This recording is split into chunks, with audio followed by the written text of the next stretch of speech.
मैया हरनि समाव बे बालागाव मेरमतला होननाय जायगायाव सासे गोरिब नखरनि न' बेवहाय खामनानै सयहांगार जायो आरो जों दा नायदिंफैनानै नुबाय आरो नखरनि मानसि गामिनि मानसि फोरमायबाय जे बे समाव अखा खोरोमनायजों सारअन्थाइबो गावनाय जादोंमोन। दा बियो कारेन्टनि सर्ट सार्किटजों जाखो ना बबेजों जाखो गावसोर हमदांनो हायाखै। नाथाय न'आ दा सयहांगार जानानै थाबाय।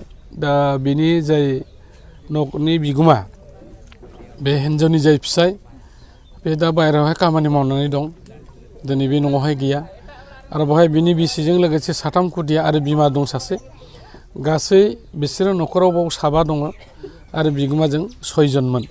दा बेनिखायनो जों नायदिंनानै नुबाय जिहेतुके न'आ सिलिंखार जाजोब्बाय, थानो थाखाय माबा मोनसे बेबस्था नांगोन। सरकारि भाबे अलरेडि बेवहाय पुलिसा इनकुवारि खालामफैबाय आरो फरेस्ट डिपार्टमेन्टनिफ्राय नायफैबाय। सरकारि पालारफोरा उनावहाय जे अनसुंथाइ जे मोनगोन एबा होगोन बे प्रसेसा जाबाय थागोन। नाथायबा थानो थाखाय जेबो गैथारैखाय आङो दा बे न'खरनो थानो आन्था न' बानायनानै लानो बा मोजां प्लास्टिक होफैनाय जादों आरो लोगोसेयै जिहेतुके माइरंनिफ्राय लानानै समस्त जि जोम गासिबो खामजोब्बाय। दा बेनिखायनो एसे जानायनि थाखायबो जोङो माइरं जगायनानै होफैदों।